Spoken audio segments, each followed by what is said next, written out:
मोगाच्या भावान भयणो, आमी पळयत पुस्तकांत पळयत जाल्यार आमकां जायते तरेचे आमी कामां पळयतात, धंदे पळयतात. आमी पळयलां जेजू एक तवयेच्या घरांत जल्मलोलो. ते भायर आमी खारवी पळयतात, नुस्तेकार पळयतात. आनी त्या काळार न्हू जुदेवाचे जेजूच्या काळार शेड्यांक राखपाचें काम गोवडी एक बरो गोंड्याचें काम हें बरें म्हत्वाचें आसलें. आनी आमी तें पळयत जाल्यार आदल्या काळांत देखून पळयता दावीद देखून शेड्यांक राखतालो. आनी दुसरे प्रवादी बी आसात, जायते आमकां दिसून येता शेड्यांक राखताले. आनी तेंच घेवन आज जेजू एक इमाज आमकां दिता बऱ्या गोंड्याची.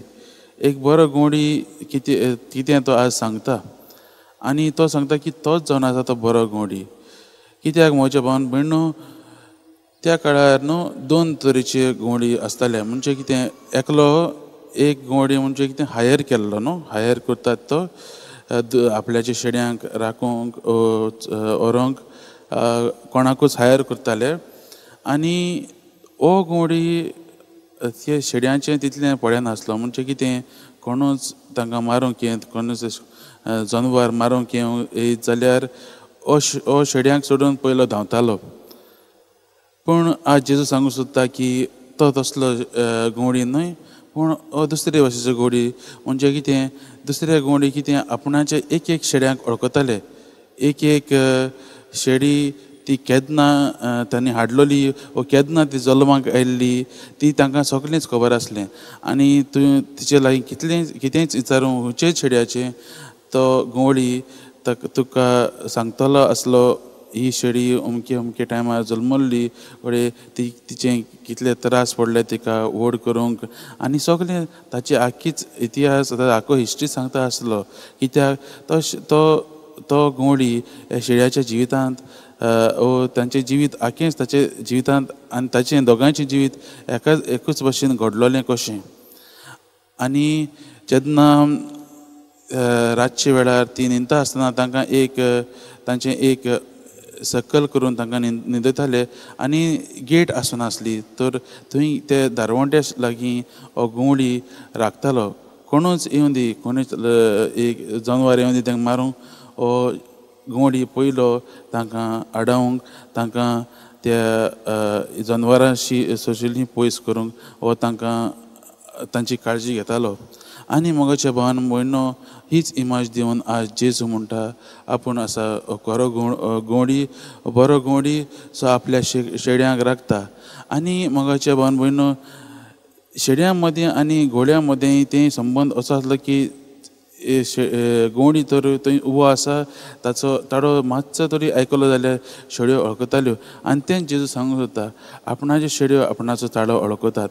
आनी आयज जेजू आमकां म्हणटा आमी बऱ्यो शेड्यो जावंक आमकां आपयल्लीं आसा. ताचो सेवा धर्म आमकां आपयता. हे बऱ्या शेड्याचें काम कितें, आमच्या देवाचो ताळो आयकूंक. आनी आमी मोगाच्या भावान भयणो हेंच करूंक प्रयत्न करूंक गरजेचें. जेजूय गोंडी करो, पूण तोय एक शेडी जाली. आनी ताणें देवापाचें उतर आयकलें आनी तो आमचे पासत तो रगत व्हांवन मरोन ताणें मरणान आमकां सोडवून दिली. मोगाच्या भावान भयणो, आमी त्याच जेजूचेर नदर मारूंक गरजेची. आयज आमी पळयता जायते फावटी न्हू, केन्ना केन्ना आमकां देवाचें उतर आयकूंक आपयल्लें आसात. कित्याक जेजू म्हणटा म्हजो ताळो म्हज्यो शेड्यो आयकतात. आनी आमी पयले पासून पळयत जाल्यार मोगाच्या भावान भयणो, भाग्यान पावलो आनी बार्नाबास हे दोगांय देवाचें उतर पुरगटूंक वतात. आनी न्हू पयले फावटी हे लोक तांचें उतर आयकता आनी ते मानून घेतात. पूण थोड्याच दिसांनी जेन्ना हे भाग्यान पावल आनी बार्नाबास परतून येतात तेन्ना ते आख्खे जेलसीन भरलेले आसतात. आनी तांकां ते म्हणटात की तुमी कितें शिकयलां तें सारकें न्हू, आनी तांकां ते भायर घालतात. मोगाच्या भावान भयणो, जेन्ना आमी देवाचेर आमची नदर घालतात तेन्ना जायते फावटी आमच्या जिवितांत जायत्यो असल्यो आडखळी येतात आनी आमचें मन आख्खेंच बदलता. आमची नदर देवाचेर जेजूचेर आसपाची ती दुसरे वाटेन वेता. आनी हें पयले वचून हांवें पळयलां. हे जे जुदेव आसले ताणें पयलो जेजूक आपणायलो, मागीर ते जेजूक नाकारतात, ते दुसरे वाटेन वतात. आनी पौल आनी बर्नाबास हे निराशी जावन हें देवाचें उतर दुसऱ्यांक शेड्यांक अजून त्या लोकांक जेजूचें उतर पावूंक ना तांकां दिवंक ते वयतात. भायल्या देशांनी ते वयतात आनी ते थंय खुशाल बरी जातात. मोगाच्या भावान भयणो, आमकां देवान बऱ्यो शेळ्यो जावंक आपयल्लीं आसात. आनी हें करतलें जाल्यार आमी कितें करूंक जाय? आमी तीन मुद्दे आमच्या जिवितांत लावया. पयलें म्हणल्यार आमी जेजू बऱ्या गुणाचे खोलायेन वळखूंक घेवंक गरजेची. दर एक शेड्यांक दर एक जेजूच्या पाटलावदारांक जेजूची खोलायेन ओळख आसूंक जायी. आनी ती आमी कशीं घडोवन हाडटलीं काय, ती आमच्या जिवितांत कशीं येतलें काय हें आमी नियाळ करुया. म्हणजे कितें, आमच्या जिवितांत आमच्या घराब्यांत पयले सुवातेर मागण्याचें वातावरण आसूंक गरजेचें.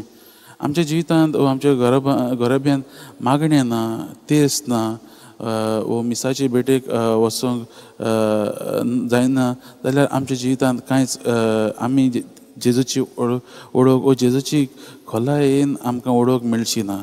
आमी जाता ते भाशेन जेजूक आपणावंक आमच्या जिवितांत मागणें आसूंक गरजेचें. आनी जेजून आमकां आपलें पवित्र पुस्तकूय दिल्लें आसा, आपलें उतर दिल्लें आसा. आमी तें सदांच वाचून नियाळून ताचेच उतराचेर नियाळ करून आमी आमचें जिवीत चलोवंक गरजेचें. आनी हेच भाशेन मोगाच्या भावान आमी बऱ्यो शेड्यो जावंक पावतल्या.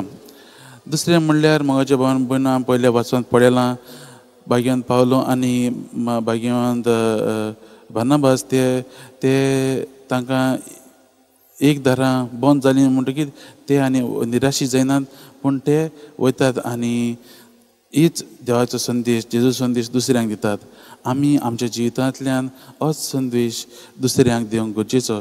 दर एक शेड्याचें काम जावन आसा जेजूक दुसऱ्यांक परगडपाचें, दुसऱ्यांक आमच्या जिवितांतल्यान आमच्या उतरांनी आमच्या करण्यांनी आमी तांकां दिवंक गरजेचें. आनी तिसरें म्हणल्यार मोगाच्या भावान भयणो, दर एक शेळी जेन्ना आमी जेजूचो ताळो आयकतात, आमी आख्ख्या मनान आख्ख्या काळजान आमी जेजूचो पाटलाव करूंक पावतात. आनी आमी पाटलाव करूंकूच जाय. जेन्ना आमकां जेजू आमचें जिवितांत आमकां येता तेन्ना आमी ताका आमचें काळीज उक्तें करून आमच्या काळजां भितर घेवन ताचोच पाटलाव आमी करूंक गरजेचो.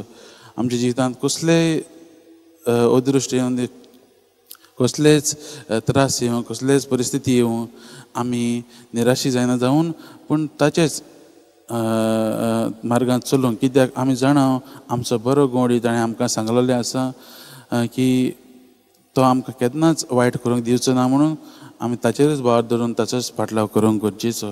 हे 3 मुद्दे आमी आमचे जिवितांत लावया आनी आमी जाता ते भाशेन बऱ्यो शेड्यो जावंक, देवाच्यो खऱ्यो शेड्यो जावंक, त्याच बऱ्या गवंड्याच्या फाटल्यान वचून आमी बरीं क्रिस्तांवां जावंक आमी वावरुया.